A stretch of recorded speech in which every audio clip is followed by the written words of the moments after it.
दोस्तों नमस्कार। तो आज हम देखने वाले हैं व्हाट इज डायरेक्ट सेलिंग। आखिर डायरेक्ट सेलिंग है क्या। दोस्तों डायरेक्ट सेलिंग कुछ अलग काम नहीं है।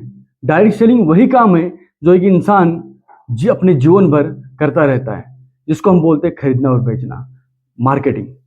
दोस्तों वही काम जो पहले से हम जीवन में नैसर्गिक रूप में करते रहते हैं, उसी काम को करके यहाँ पे पैसा कमाने का एक अवसर होता है डायरेक्ट सेलिंग। अब यहाँ ये कंज्यूमर तक, कस्टमर तक वस्तुओं को पहुंचाने के कई सारे तरीके मार्केट में उपलब्ध हैं, जिसमें कुछ एक तरीके हैं जिसके बारे में मैं डिस्कस करना चाहता हूं। 3 ways of providing goods and services. 3 तरीके हैं गुड्स एंड सर्विसेज के को लोगों तक पहुंचाने के, जिसमें सबसे पहले आता है ट्रेडिशनल मार्केटिंग, दूसरा ई कॉमर्स जो नया नया आविष्कार है ये, और तीसरा है डायरेक्ट सेलिंग। तो दोस्तों अभी हम एक एक इन तरीकों के बारे में समझते हैं कि ये मॉडल्स किस तरीके से काम करते हैं। जिसमें सबसे पहला आता है वो है ट्रेडिशनल मार्केटिंग। ट्रेडिशनल मार्केटिंग में दोस्तों मैन्युफैक्चरर होता है और वही मैन्युफैक्चर किया हुआ प्रोडक्ट कस्टमर तक पहुंचता है, लेकिन वो पहुंचने के लिए एक चैनल होता है बीच में, जिस चैनल के थ्रू वो प्रोडक्ट पहुंचता है, जिसमें सबसे पहले आता है सेंडर एजेंट, फिर आता है डिस्ट्रीब्यूटर, फिर आता है होलसेलर, फिर आता है रिटेलर, और रिटेलर से फिर वो प्रोडक्ट आता है कस्टमर के पास। दोस्तों इस चैनल में जब प्रोडक्ट तक कस्टमर तक पहुंचता है तो मान लो वो मैन्युफैक्चरर वो प्रोडक्ट को 1 रुपए में बनाता है, तो 1 रुपए में मैन्युफैक्चरिंग करता है, लेकिन मैन्युफैक्चरिंग करने के बाद वो चुप नहीं रहता। मैन्युफैक्चरिंग करने के बाद कस्टमर तक पहुंचाने के लिए वो सबसे पहले उस प्रोडक्ट का एडवर्टाइज करता है, और यहां पर होती है एडवर्टाइजिंग। और ट्रेडिशनल तरीके में दोस्तों लगभग फेक एडवर्टाइजिंग होती है, क्योंकि यहाँ पे जो भी आकर के एडवर्टाइज कर रहा है उस प्रोडक्ट की, वो सच बोल रहा है, ये कोई जरूरी नहीं सच में उसने उस व्यक्ति उस प्रोडक्ट का यूज किया है, ये आवश्यक नहीं है। वहां पे क्या होता है, कोई सेलिब्रिटी होता है, उस सेलिब्रिटी को वो पैसों के बदले में उस प्रोडक्ट का एडवर्टाइज करता है। यहाँ पे लगभग दोस्तों फेक एडवर्टाइज होता है, और वो 1 रुपए का प्रोडक्ट में उस एडवर्टाइज का भी खर्चा ऐड करके और बाकी सारे लोगों का कमीशन ऐड होकर के जब वो प्रोडक्ट कस्टमर तक आता है, तो कस्टमर तक आते आते वो प्रोडक्ट 1 रुपए का प्रोडक्ट 10 रुपए का होता है। दोस्तों हम जीवन भर इसी तरीके से शॉपिंग करते आए हैं, इसी तरीके से खरीदारी करते आए हैं।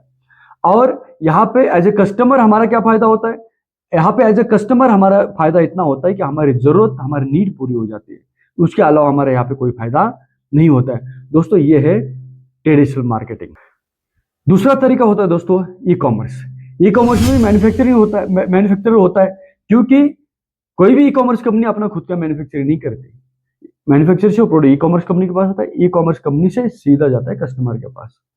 कोई अभी ई कॉमर्स कंपनी कौन सी है मार्केट में? भी फ्लिपकार्ट है, अमेजॉन है, मीशो है, मिंत्रा है, बहुत सारी कंपनियां जो ऑनलाइन आजकल प्रोडक्ट वस्तुएं बेचने का काम कर रही है, जो जिनको हम ई कॉमर्स बोलते हैं। दोस्तों इसमें क्या होता है, इसमें ई कॉमर्स कंपनी कोई प्रोडक्ट नहीं बनाती, वो आपको प्रोडक्ट दिखाती है, आपको अच्छा लगता है, आप ऐड टू कार्ट करते हैं। ई कॉमर्स कंपनी या तो मैन्युफैक्चरर को या फिर किसी वेंडर को बताती है कि ये प्रोडक्ट इस एड्रेस पे भेज दो, वो प्रोडक्ट वहां से सीधा कस्टमर के पास चला जाता है।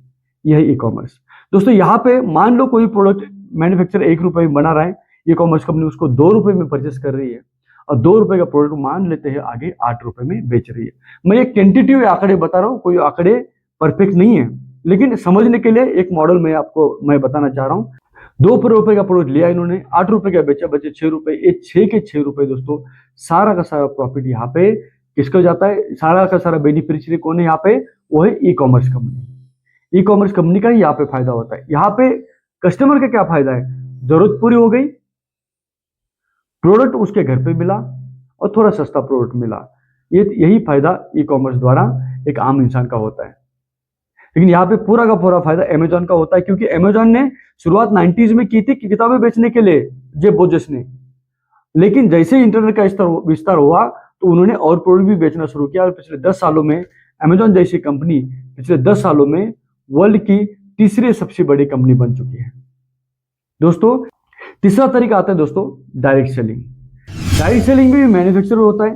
कई केसेस में डायरेक्ट सेलिंग कंपनियां जो होती है खुद अपना मैन्युफैक्चरिंग भी करती है और कुछ प्रोडक्ट मैन्युफैक्चरर से भी लेती है। तो यहाँ पर प्रोडक्ट मैन्युफैक्चरर से डायरेक्ट सेलिंग कंपनी के पास आता है, डायरेक्ट सेलिंग कंपनी से वो प्रोडक्ट जाएगा सीधा कस्टमर के पास। कस्टमर के पास किसके थ्रू जाएगा? डायरेक्ट सेलर के थ्रू जाएगा।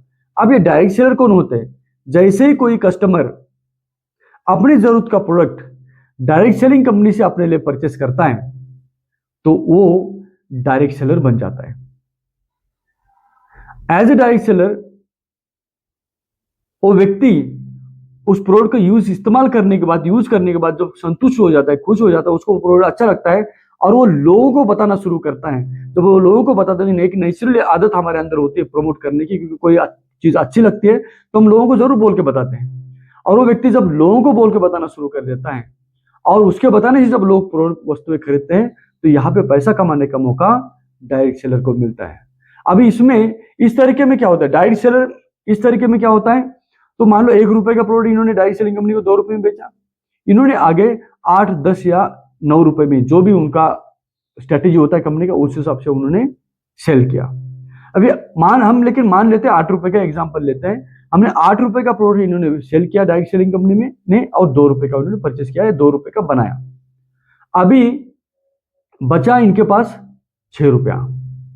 6 रुपए में से 1 रुपये डायरेक्ट सेलिंग कंपनी अपने लिए उसका एडमिनिस्ट्रेशन प्लस उसका प्रॉफिट निकाल देती है, बची 5 रुपए। इस 5 रुपए को एक direct selling company as a commission direct seller के बीच में डिस्ट्रीब्यूट करते हैं। दोस्तों यही डायरेक्ट सेलिंग है। यहां पर एक आम इंसान का क्या फायदा हुआ, उसकी जरूरत पूरी हो गई, पहला फायदा। दूसरा, प्रोडक्ट उसको उसके घर पे मिला, दूसरा फायदा। और तीसरा और सबसे बड़ा फायदा दोस्तों यह है कि उसके लिए एक खुद का बिजनेस शुरू करने का एक बेहतरीन अवसर उसको मिलता है। अपने लिए कोई जरूरत के प्रोडक्ट परचेस करके वो व्यक्ति जब प्रमोट करना शुरू करता है तो उसका अपना खुद का बिजनेस शुरू होता है।